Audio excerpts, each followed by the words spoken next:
Voilà, en tout cas, merci. On est au mois de juin. Les gens, en général, entre juin et octobre, sont en vacances et ne sont plus touchables. Donc, c'est un miracle que vous soyez si nombreux. Il y a eu plusieurs désistements pour cause de vacances, justement. Et donc, je suis vraiment content parce que jusqu'au dernier moment, je ne savais pas si on serait 6, 10, 15 ou 25. Là, vous êtes un public très varié, que je connais de différentes origines dans les parcours de ma vie. Et vous êtes tous des gens d'une grande richesse et vraiment c'est un plaisir de partager cette troisième conférence sur les crises. Alors la première c'était comment aborder la crise, sa phénoménologie, ce qui se passe, comment ça se vit et comment essayer de la traverser. La deuxième étape c'était de la crise à la quête de sens. Là c'était vraiment l'enjeu de la crise parce qu'en fait la crise c'est un orage sémantique, c'est un séisme sémantique. Donc notre système de sens est bousculé. Et puis maintenant, c'est la crise et après. Parce que entre la nouvelle vie et la crise, si on regarde rétrospectivement, il peut se passer des années en fait. Donc c'est beaucoup plus complexe qu'il n'y paraît. Et donc on va essayer de voir comment sortir de la crise, mais aussi comment ne pas s'enliser dans la sortie de crise. Parce que finalement, ce dont on ne parle jamais assez, c'est que la crise est avant tout un passage à vide. C'est nécessaire de passer à vide, parce qu'en fait, puisque notre système de sens est bousculé, quand je dis système de sens, c'est notre capacité de donner signification et sens à ce qu'on vit, puisqu'il est bousculé, puisqu'on est mis par terre, puisqu'on ne sait pas donner sens à ce qui arrive, la crise étant liée à l'inattendu, il va falloir négocier ce passage à vide. Cette forme vide pour relancer notre dynamique existentielle. Et c'est ce que j'appelle la jachère. Parce qu'en fait, qu'est-ce qu'une crise ? Il y a crise quand une ou plusieurs ruptures provoquent une perte de sens. Bon, une crise très, je ne vais pas dire à la mode, mais très répandue aujourd'hui, c'est le burn-out. Il y a 45% de burn-out en plus en Belgique depuis le coronavirus. Le burn-out, le grand burn-out, c'est une hypercrise dans la mesure où on se lève un matin, on n'est plus capable de prendre son volant, d'allumer l'ordinateur, de faire... C'est vraiment... Le grand burn-out, c'est ça. C'est l'équivalent du claquage chez le sportif. Le claquage fait que vous êtes en plein marathon ou 20 km de quelque part, et là, il n'y a pas. C'est fini. Donc ça, c'est une hypercrise, très, très... Mais il y a aussi d'autres crises. Le licenciement brutal, des crises plus soft comme le harcèlement, là je suis dans le rayon professionnel, mais il y a aussi les crises affectives, la rupture. Vous apprenez la rupture du jour au lendemain, c'est pas forcément quelque chose qui a été anticipé. Alors, dans la première conférence, j'ai beaucoup parlé de l'anticipation justement, puisque la crise est liée au sentiment d'inattendu, c'est qu'il n'y a pas eu anticipation. Mais s'il est essentiel d'anticiper la crise, ce n'est pas pour l'éviter. C'est pour la traverser. Parce qu'on peut éviter certaines crises, certaines tensions, certains petits conflits, certaines turbulences, qui, le cas échéant, peuvent s'emballer, mais la grande crise, il faut la traverser. Donc, j'ai lu un truc récemment, on demande à Edgar Morin, qui va avoir 103 ans le 8 juillet, « Qu'avez-vous appris de la vie pendant un siècle ?» Et alors il répond « Faire face à l'inattendu ». C'est génial parce qu'en fait, toute crise est liée à ce sentiment d'inattendu. Toute crise est liée en général à un processus de deuil, mais tout deuil n'est pas lié à une crise. Si vous perdez un parent âgé, vous allez forcément vivre un deuil parce qu'il y a un remaniement profond de tout ce que vous avez vécu avec votre papa, votre maman. Mais il y aura deuil, mais il n'y aura pas crise. Si par contre quelqu'un meurt brutalement dans votre entourage, il y aura forcément crise parce qu'il y a ce sentiment d'inattendu. Et ce sentiment d'inattendu nous met littéralement en tétanie, quoi.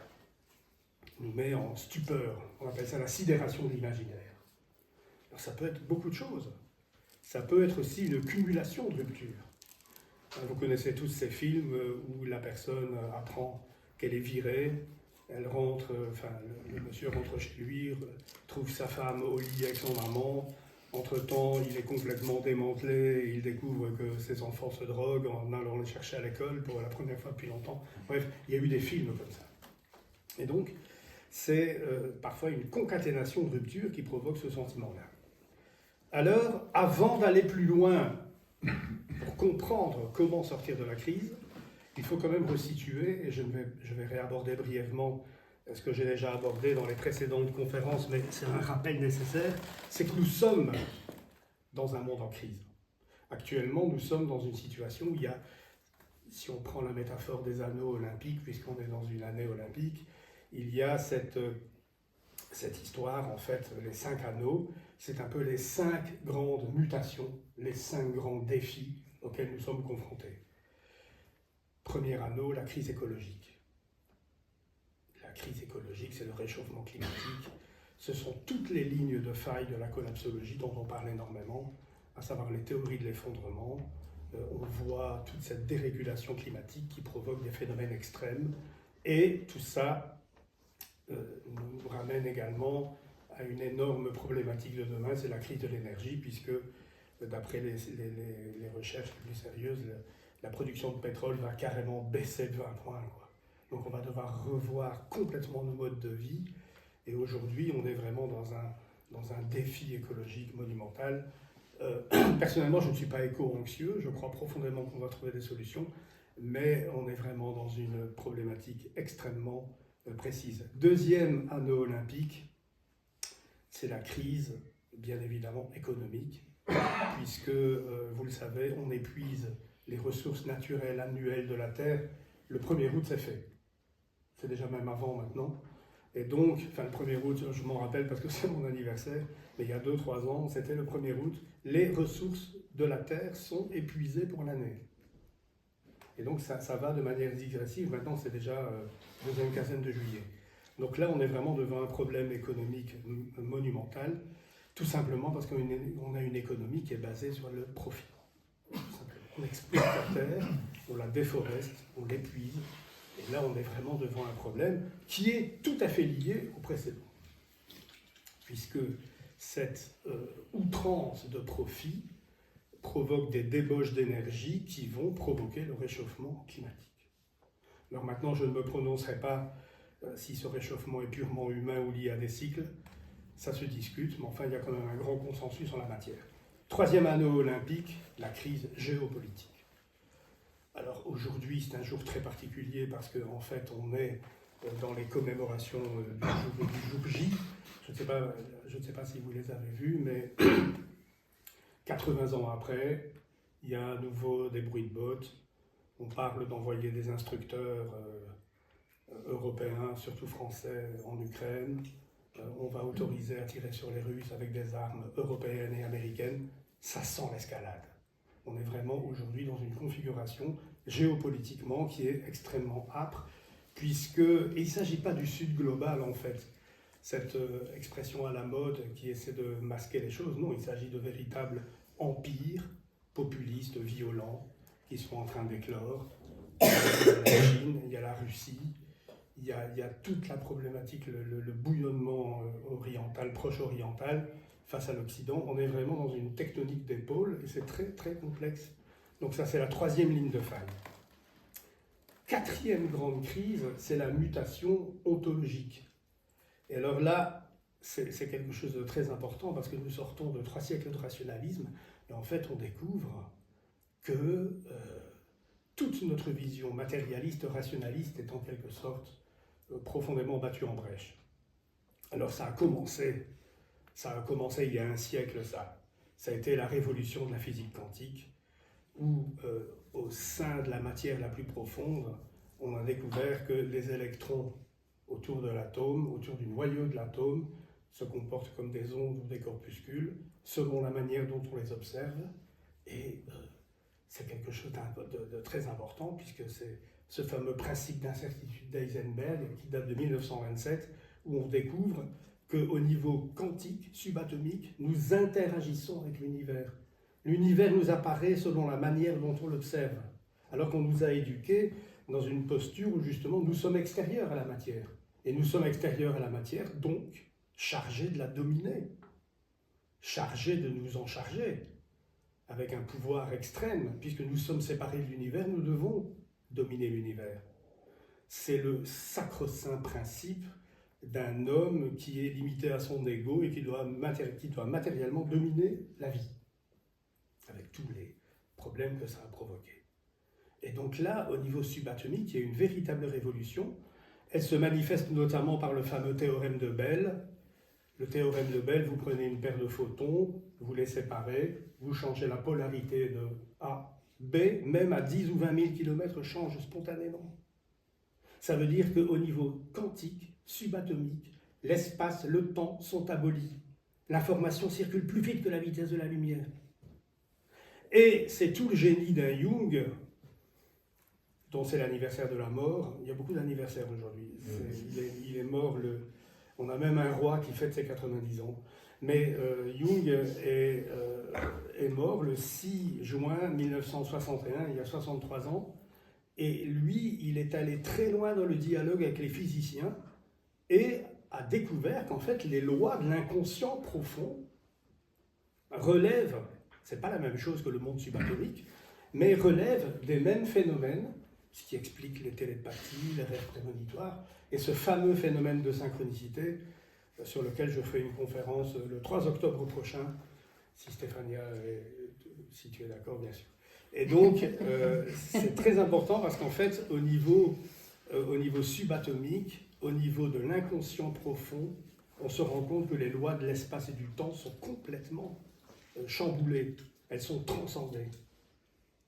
Et les phénomènes de synchronicité, enfin, c'est quelque chose d'extraordinaire que vous avez tous vécu, y compris dans des formes extrêmement anodines. Je me souviendrai toujours, il n'y a pas longtemps, je déjeunais avec un couple dans une ville où je ne vais jamais, et je parle de quelqu'un que je n'ai pas vu depuis 10-12 ans. Et on parle de cette personne, et puis je reprends un train sur une ligne que je ne fréquente pas. Et je suis assis et je vois quelqu'un traverser le wagon, c'est cette femme. C'est extraordinaire. La synchronicité. Les synchronicités ont lieu quand deux événements sans aucun lien causal font sens pour un observateur. Il y a plein d'exemples dans la littérature, mais vous en avez certainement vécu. Tout à l'heure, je pense à un couple de copains dont l'épouse va accoucher imminemment. Je me dis, ça va arriver, quoi. Je fais une balade, parce qu'il faut quand même un peu marcher avant une conférence. Une voiture s'arrête et me hèle. « Christian !» C'était ce couple. La femme va accoucher probablement ce soir. C'est merveilleux. C'est une petite synchronicité, ça. Vous voyez, c'est presque une télépathie. Et donc, en fait, le quatrième anneau olympique, c'est une révolution ontologique. La matière change de statut, l'interdépendance homme-univers apparaît, et le psychisme n'est plus, il est en interaction avec l'énergie de l'univers, mais il n'est plus réduit à l'univers. Et ça nous ramène à ce phénomène qui, lui, pour moi, c'est la révolution. Il y a eu des révolutions politiques, on en parlera, qui souvent ont abouti à des phénomènes d'énantiodromie, c'est-à-dire basculement au son contraire, qui sont devenus totalitaires. La révolution bolchevique, maoïste et autres, bref. Mais il y a une révolution fondamentale, c'est ce fameux phénomène des états modifiés de conscience. Aujourd'hui, avec le mindfulness, avec l'hypnose, etc., on se rend compte que la conscience est modifiable, que la conscience est quelque chose de complètement... qui reste encore très mystérieux, et il y a un autre phénomène qui est très important et sur lequel il y a une littérature et des recherches au plus haut niveau scientifique, avec des neurologues, des neuropsychologues, des cardiologues, des médecins, des psychiatres, etc. C'est les phénomènes d'expérience de mort imminente. Near Death Experience. Et il y a 50 ans, le fameux livre « La vie après la vie » est sorti, du docteur Edmond Mouilly. Moi, personnellement, ça fait 40 ans que je recueille des témoignages de ce type. Et il est de la plus haute probabilité aujourd'hui que le psychisme est capable de s'extraire du corps physique. Enfin, si vous voulez, le corps physique, c'est un peu comme le scaphandre d'un plongeur. La conscience n'est plus, contrairement à ce qu'on nous a appris, le fruit du cerveau, parce que le préjugé matérialiste, c'est quoi? C'est la conscience est créée par le cerveau. La complexité de la vie est créée par la matière. Ça, c'est un pur préjugé qui n'est pas scientifique. Aujourd'hui, si on prend les théories des physiciens les plus pointus comme David Bohm, il est tout à fait dit de manière explicite que la conscience est un champ énergétique qui crée la matière. La conscience n'est pas localisable dans le cerveau. C'est extraordinaire. On sait comment elle se produit avec le néocortex, etc. Mais aujourd'hui, le préjugé selon lequel la conscience est fruit du cerveau et de la matière, c'est une pure croyance. Et ce à quoi arrivent ces fameuses NDE, c'est de montrer, pour moi c'est scientifique, en toute honnêteté, là je suis subjectif, mais pour moi c'est établi. Il n'y a pas l'ombre d'un doute. Seulement c'est à vous de vous faire une opinion, de lire ce qui est écrit là-dessus, c'est passionnant, ce sont des vrais sujets. Et là, dans l'hypothèse où effectivement la conscience est indépendante de la matière, mais c'est dans la matière qu'elle grandit. C'est dans la matière, dans l'espace et le temps qu'elle croît. Je relisais le chapitre de Jung sur la vie après la mort et il dit, mais c'est ici que dans l'espace, le temps, la matière, on se casse la gueule, on vit des crises, c'est ici qu'on grandit en conscience. Donc c'est l'espace-temps qui permet la croissance de la conscience. Mais la conscience, dans cette hypothèse-là, elle n'est pas, et ça change tout bien évidemment. Ça change tout parce que si je suis de passage dans la matière et que la matière est un théâtre, je n'ai pas à le dominer, je n'ai pas à l'écraser, je n'ai pas à l'exploiter. L'ego, c'est une coquille de moi. Une coquille de moi. Et le moi, c'est le centre du champ de conscience.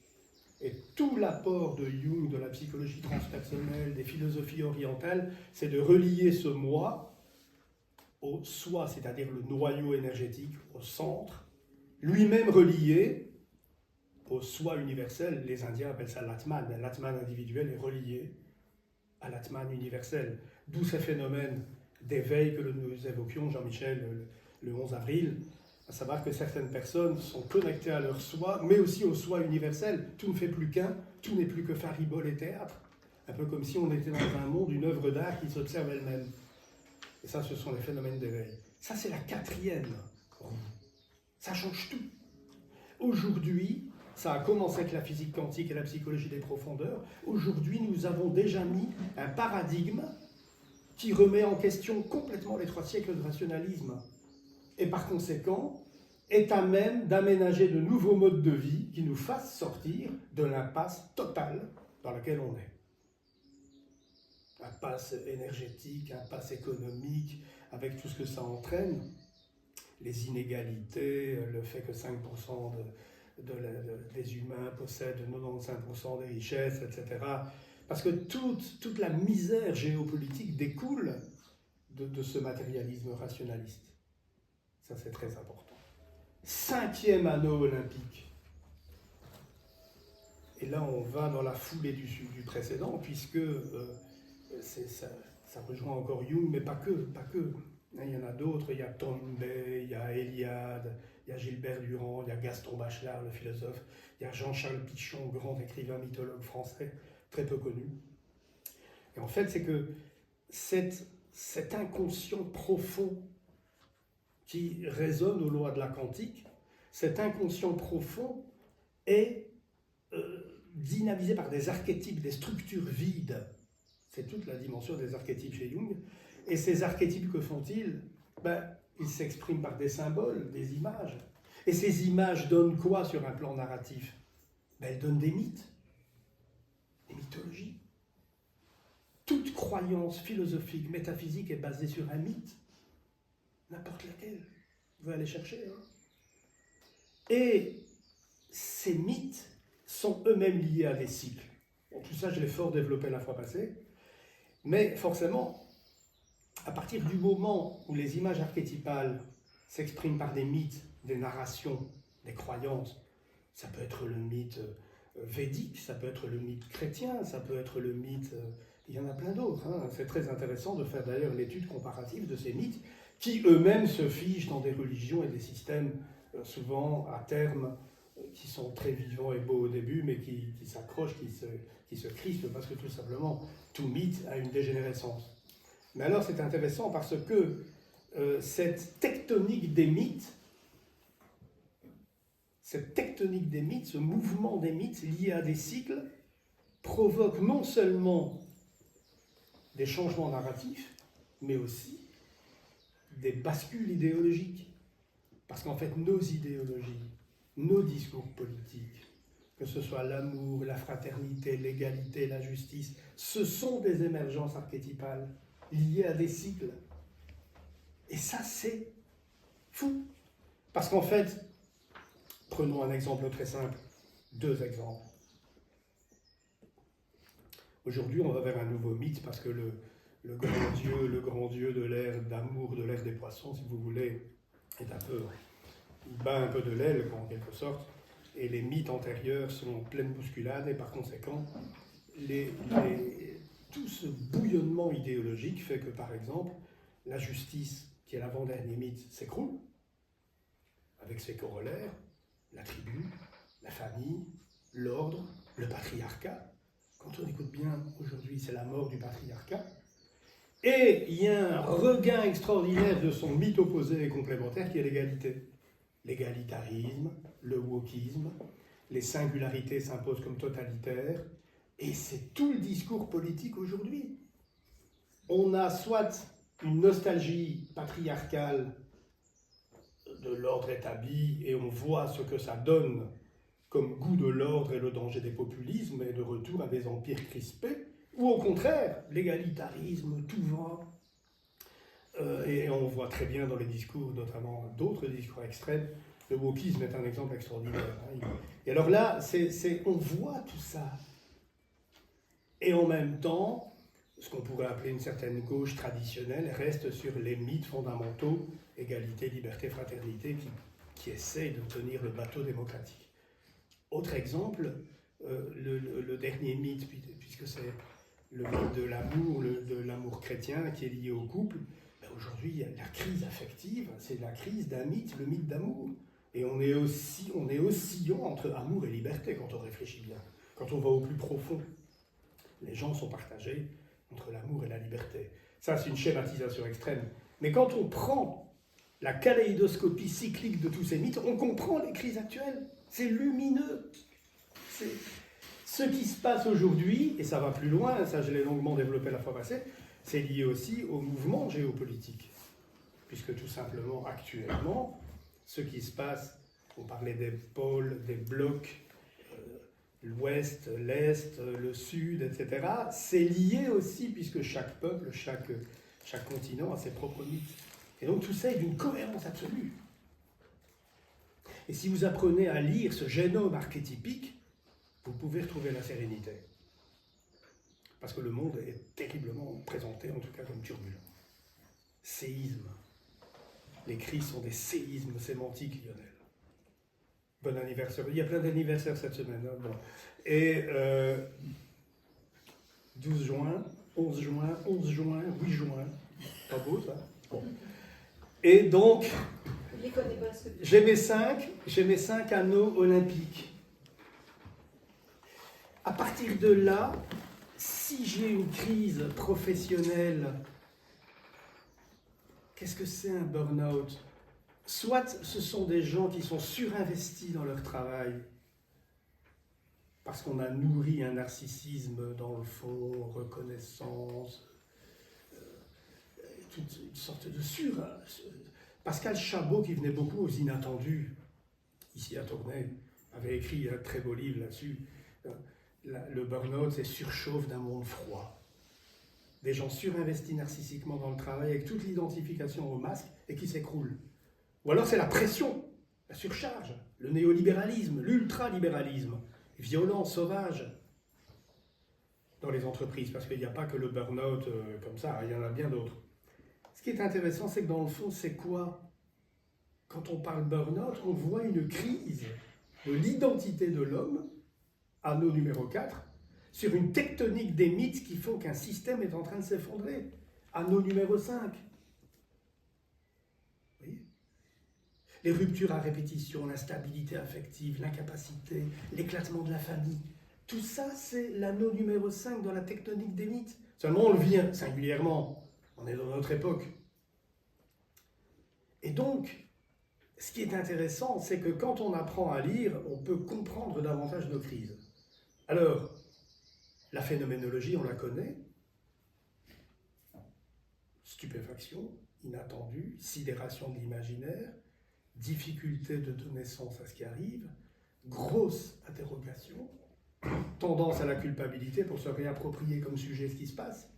J'aurais dû voir venir, c'est de ma faute. En un sens, la culpabilité n'est pas totalement mauvaise puisque c'est une tentative de se réapproprier comme sujet de sa propre vie. Enfin, il ne faut pas que ça tourne à la flagellation. Vous savez que Tournai, c'était la ville des flagellants. Pas la ville de Magellan, les flagellants qui se fouettaient. Et à Tournai, il y a une grande culpabilité, les gens se flagellent beaucoup. Puis ils vivent en petits clans. Mais il y a des gens merveilleux partout. Hein. Il y a des belles personnes partout. Même, je parie même qu'au Rassemblement National, il doit y avoir des gens pas trop mal. J'ai du mal à y croire. Mais enfin bon. Et donc, il y a des belles personnes partout, mais il y a des esprits. Et c'est vrai que la flagellation, l'auto, c'est un moment qui est difficile dans les crises. Il faut sortir de ça. Et donc c'est intéressant parce que toute crise va mener à un deuil, même si tout deuil n'est pas lié à une crise. J'en parlais avec les personnes que vous perdez dans la vie. Ok ? À ce moment-là, il y a le passage à vide. Et le passage à vide, ça rejoint la collapsologie, parce que le passage à vide donne la crainte de l'effondrement. Et la crainte de l'effondrement, c'est une angoisse archaïque. Les psychanalystes, comme Mélanie Klein, mais surtout Winnicott, ont beaucoup travaillé cette peur de l'effondrement. Et quand on est dans un moment de crise intense, on se dit « je vais m'écrouler ». D'où l'importance de l'amitié. Hein. Le premier remède, les premiers thérapeutes, c'est les amis et la famille, si vous avez une belle famille autour de vous. Deuxièmement, cette peur de l'effondrement, ce passage à vide, va provoquer quelque chose dont on ne peut pas faire l'économie, c'est l'angoisse. Même dans l'hypnose, parce que l'hypnose, qu'on aurait bien tort de ramener à une simple et douce sophrologie, ou à une méditation un peu comme les musiques qu'on entend, ou même, je suis sûr que l'apnée doit amener une angoisse totale, il faut s'y préparer, mon ami. C'est que si c'est simplement entendre des belles musiques douces pour se reconnecter à son être profond, ça c'est gentillet. C'est le sucre sur la pilule. Après, il faut avaler la pilule. Et donc, on ne peut pas faire l'économie de l'angoisse. Même un François Roustan, qui a quitté la psychanalyse, qui a découvert l'hypnose ericksonienne, qui a fait un boulot extraordinaire, on ne peut pas faire l'économie de l'angoisse. Parce que le passage à vide, qui va relancer la machine, passe par l'angoisse. Et l'angoisse, c'est quoi? C'est l'énergie de la vie. Donc si vous êtes angoissé, pas de pilule, c'est bien. Ça ne veut pas dire que vous n'allez pas être angoissé. Hein, moi aussi, ça m'arrive d'être angoissé. Je me dis, Christian, t'es vivant. Tout ça, c'est très bien, les insomnies, tout ça, c'est vraiment des périodes fondamentales. Et alors, donc, l'angoisse, alors bien sûr, il y a les angoisses archaïques que la psychanalyse a étudiées, l'angoisse de morcellement dans les structures psychotiques, l'angoisse de séparation dans les polarités un peu plus dépressives, etc., l'angoisse de séparation avec tout le besoin narcissique de compenser, et puis l'angoisse de ce que les psychanalystes appellent l'angoisse de castration, c'est tout simplement l'angoisse de finitude. Et on pourrait rajouter l'angoisse d'infinitude. Cette angoisse d'infinitude. Non seulement je suis seul sur Terre, mais je suis relié à un univers dont je ne comprends rien. Ça, c'est beau. Et le passage à vide, il faut apprendre ça. C'est vraiment très important. Quand vous êtes dans le vide, l'angoisse, que vous avez peur de tomber, vous pouvez toujours vous mettre par terre. C'est pas un hasard si tous ces méditants se mettent sur des coussins. Ils ne peuvent pas tomber plus bas. Et là, c'est très important. Donc le passage à vide va entamer le vide des représentations. On est déboussolé. Et c'est alors qu'arrive la jachère. Alors on parle beaucoup du deuil. Bon, vous savez tous qu'on ne fait pas son deuil. C'est les deuils qui nous font d'ailleurs plutôt qu'autre chose. Hein. Mais le deuil se fait en nous. Le deuil se fait, tout ce qu'on risque de faire, c'est de le retarder. Parce que si le deuil qui se fait en vous, vous le retardez, il peut devenir long. Ce n'est plus le jour le plus long, c'est carrément la vie la plus longue. Hein. Et là, les deuils pathologiques, c'est ça, ce sont des deuils où l'objet interne, c'est-à-dire cette...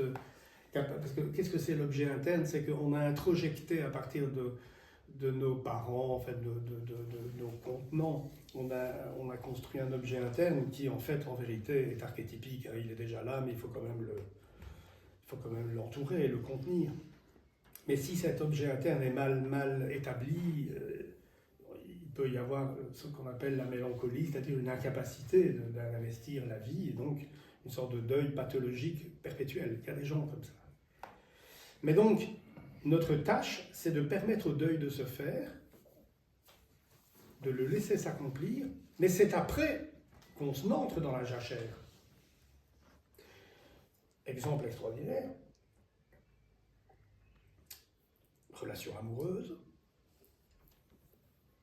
quelques années de passion, soit on accède à l'amitié spirituelle, soit on tombe dans la routine et l'inimitié, ou alors on renouvelle et c'est un couple qui dure, c'est tout à fait possible. Mais si c'est fini, il y a certains cas où le deuil se fait et puis plus rien. Rien ne se passe. C'est la jachère. Alors pourquoi je prends une métaphore agricole? Parce que c'est facile à comprendre. L'agriculture, quand même, c'est une chose merveilleuse. On sait tous qu'après le printemps, il y aura l'été, puis que l'été, il y a l'automne, et tout ça, ça nous parle beaucoup, puisque c'est les mêmes processus que les cycles. Je parlais la fois dernière, le 11 avril, de la forme vide dans le cycle, que ce soit le minuit dans la journée, la nouvelle lune dans la lunaison, et tout simplement l'hiver. Donc il y a des moments comme ça. Mais la jachère, c'est ce moment où pendant 2, 3 ans, 4 ans, 5 ans, vous ne semez plus. Et c'est un moment extraordinaire parce que là, il se passe quelque chose. Il se passe quelque chose en ce sens que si vous vous enlisez dans la jachère, vous avez déjà vu ces champs-là, il n'y a plus rien. Il n'y a plus que il reste quelques vieilles patates ou betteraves dans la pluie parce qu'il pleut de plus en plus. Vous savez quoi qu'il fasse, c'est le réchauffement climatique. Donc il pleut de plus en plus, les prairies sont inondées, il n'y a plus rien, il y a des mauvaises herbes. Alors là, c'est là qu'il ne faudra pas perdre le goût de vivre. Comme disait Khalid Belkayat, qui est un vieux pote, illusionner sans s'illusionner. Et dans la jachère, soit on ne veut plus illusionner, on ne fait plus rien. Soit on ne veut plus désillusionner, on devient amer. L'amertume, le pire des dangers pour l'être humain. L'amertume. Comme disait Saint-Exupéry, vivre est un honneur. Moi j'avais écrit un truc, ne sois jamais amer car vivre est un honneur. L'amertume c'est la pire des choses. Quand vous tombez sur quelqu'un qui est amer, aigri, qui chique le tabac de ses rancœurs, c'est pas bon. Il y a des thérapeutes qui sont payés pour ça. Donc là, il y a un moment, il y a un risque. Et donc, il va falloir traverser le vide. Quand c'est fait, on n'est pas sorti de l'auberge. Parce qu'après, il va y avoir le labour. Vous savez? Et alors, qu'est-ce que c'est le labour? C'est tout simplement la réorganisation de son propre système de sens. Par exemple, quelqu'un qui a vécu un burn-out ou le harcèlement, la tentation, c'est de devenir coach ou thérapeute, ou s'occuper d'un centre de bien-être, ou pire, élever des vaches dans le Larzac. Ça, c'est à la mode à l'époque de José Bové, tout ça, les chèvres. Ou faire le pire, c'est un gîte en Ardèche, des milliers de gîtes en Ardèche, Il n'y a plus que des bed and breakfast avec des pauvres malheureux qui sont là, ou quelques touristes égarés. Bien. Donc le danger, voilà, il faut faire très attention de ne pas fuir la confrontation. La confrontation, c'est voilà, c'est dire, ok, quelle que soit la situation, je dois resignifier mon système de sens, mon système de valeurs. Parce que nos valeurs, c'est quoi? C'est les mythes. Si vous êtes pour l'égalité. Imaginons que vous êtes écologiste, féministe, égalitariste, wokiste. Là, vous êtes dans un... C'est les mythes, c'est certains mythes. Si vous êtes plus traditionnel, la famille, le couple traditionnel, un peu patriarcal, l'homme qui gagne très bien sa vie, etc., de beaux enfants, ça c'est une constellation de mythes. Si vous avez vos valeurs, c'est les mythes, les fameux mythes archétypiques de la tectonique des mythes. C'est ça qui est beau, hein, c'est génial d'ailleurs. Donc on est amené à reconfigurer son système de sens. Se dire, ok, remise en question profonde. Ça c'est la phase labour. Et puis seulement, donc tout ça peut être long. Quelqu'un va dire, oui, mais enfin, écoute, tu as été viré il y a X temps, ton couple est fini depuis X temps, il faut te remettre, mon vieux ou ma vieille. Oui, mais s'il n'y a pas eu la jachère et le labour, ça n'a pas de sens. Alors on peut multiplier les amours, les boulots, tout ça, mais ça ne satisfait pas vraiment, enfin, pas forcément en tout cas. Et donc, qui dit réensemencement après le labour, il faut savoir quoi semer. Parce que si c'est pour semer des choses... Et c'est là que le projet intervient. On en avait parlé la fois passée, dans la crise, il y a rupture de la temporalité. Systématiquement, discontinuité temporelle, et le corollaire de ça, c'est vraiment scientifique aussi, il y a eu des recherches là-dessus, j'ai même participé à une recherche là-dessus. Rupture de temporalité, perte d'estime de soi. Quand on ne voit plus l'avenir, on baisse la tête. Plus d'horizon. Et donc là, très important de réinvestir la temporalité à travers un projet. Pas de sujet sans projet. Émerger en sujet de sa propre vie lucide, ça veut dire que notre système de sens, avant on était contenu dans un système de sens. Des choses qu'on nous avait apprises, un mythe,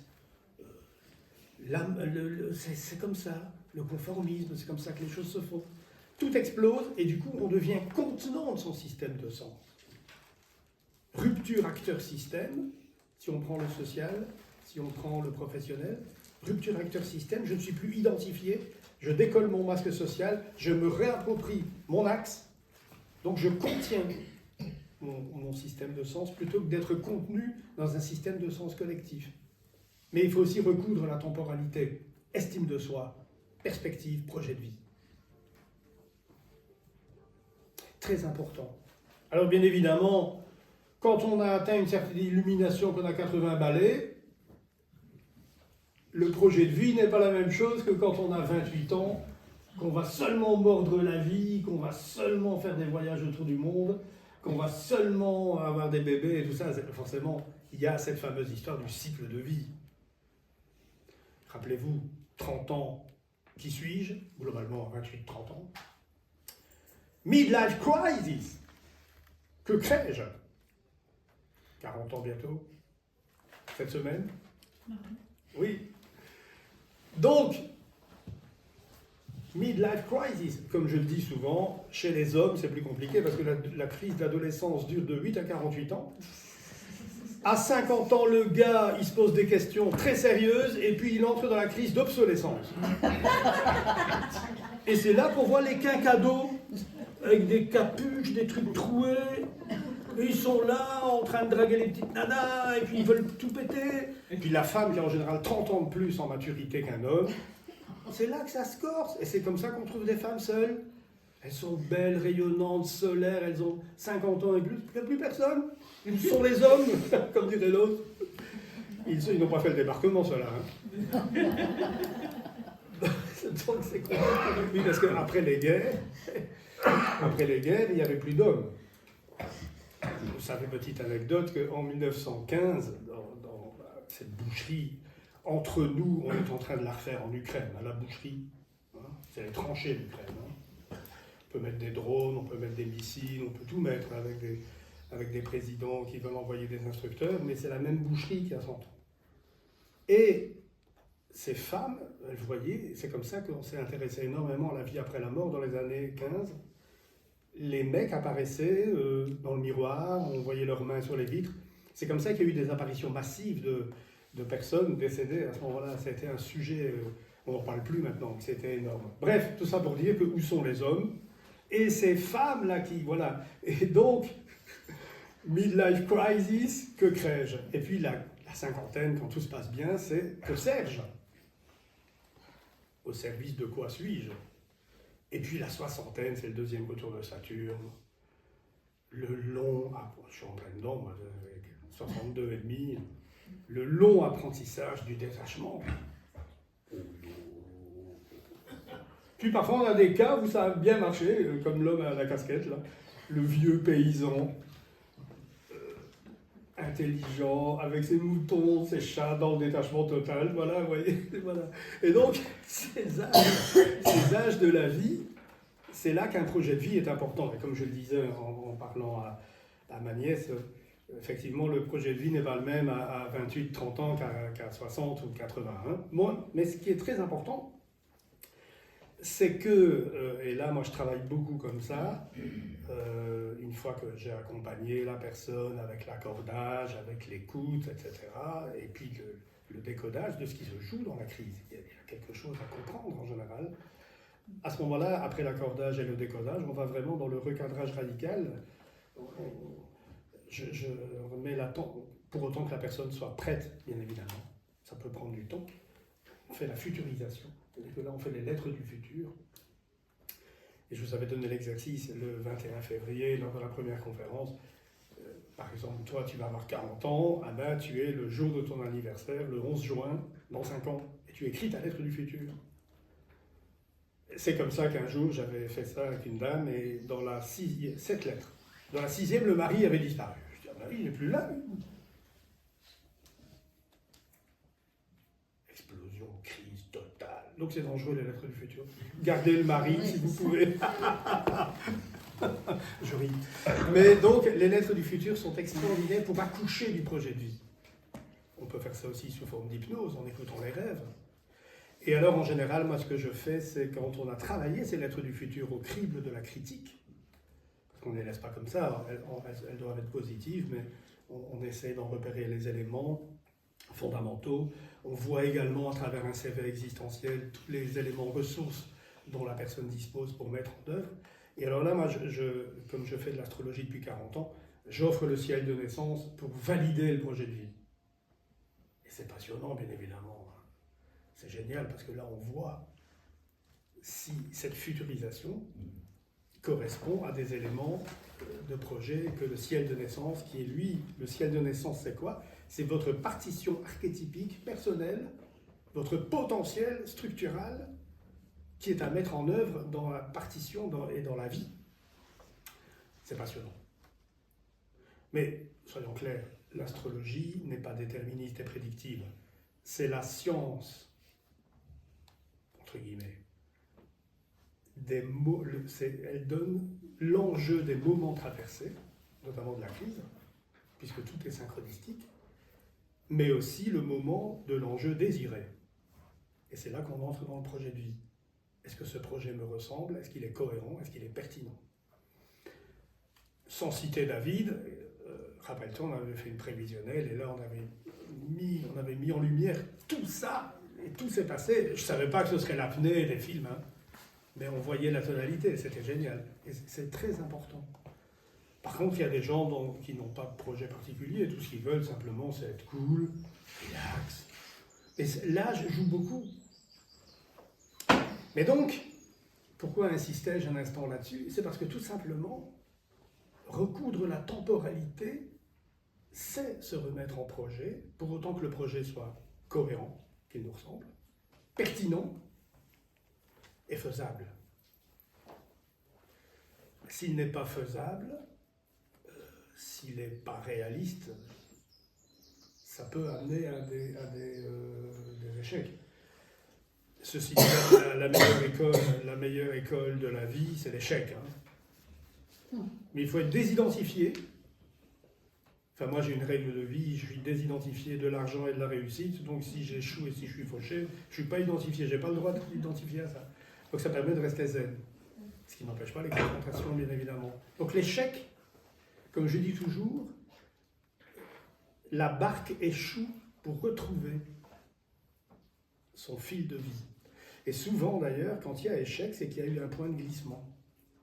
Sur le fleuve de vie, à un moment donné, pour une raison ou une autre, j'ai glissé de mon murmure naturel. Et un jour, je ne me retrouve plus ni à ma place, ni dans mon tempo, et je suis dans une impasse.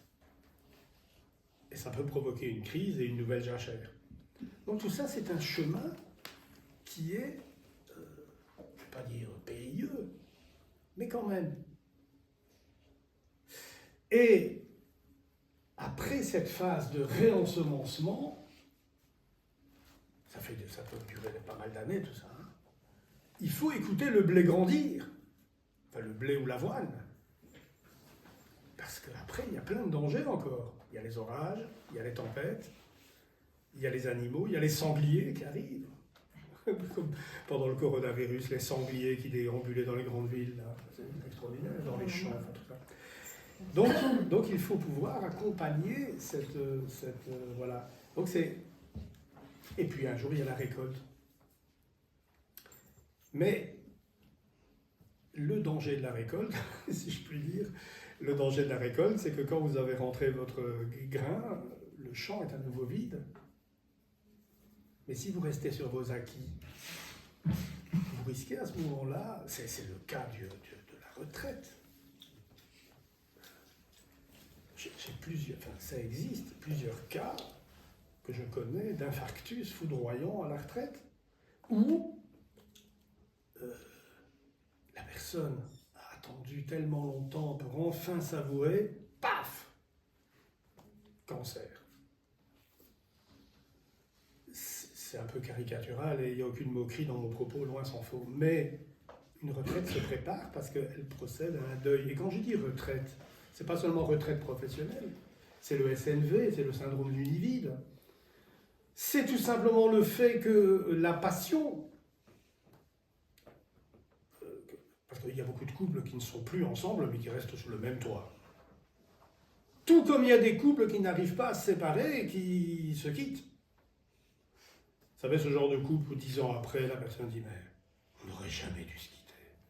Et puis là, au moment où le sapin de Noël prend feu, la nuit du 24 décembre, elle tombe dans les bras l'un de l'autre.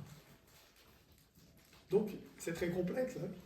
C'est pour ça que il y a des deuils à faire à tous les niveaux de la vie, mais ces deuils n'ont rien de...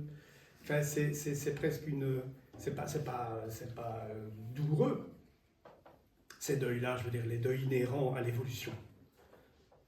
Parce que c'est cumulatif, c'est-à-dire que notre enfance intérieure, on la garde.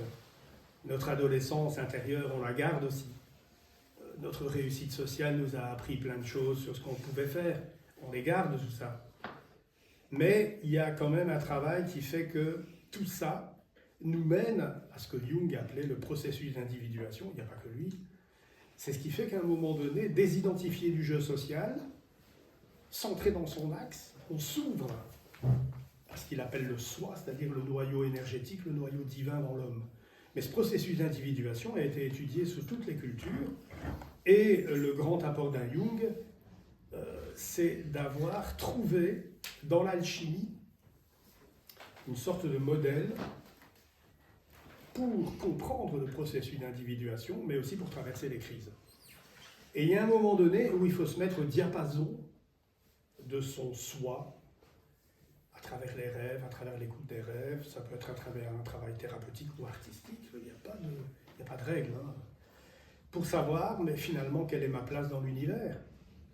Et on revient aux anneaux olympiques, puisque ce que je vis comme singularité anonyme, ce n'est jamais qu'un écho de la tectonique des mythes. Quelle est ma place dans le monde? Qu'est-ce que j'ai à apporter? Alors je ne dis pas qu'il y a forcément une mission de vie. C'est très québécois la mission de vie. Hein. Tu t'incarnes pour une mission de vie. Pas forcément. Hein. On n'a pas forcément une mission de vie. Mais on peut avoir un projet de vie. Lui-même qui est la métaphore de finalement un mouvement de vie. Un mouvement de vie. Une dynamique de vie. Et donc, je crois que j'ai parlé beaucoup là, non? Parce que la deuxième partie de ces moments, il y a le moment causerie, conférence causerie, c'est plutôt monologue, là, c'est pas bien.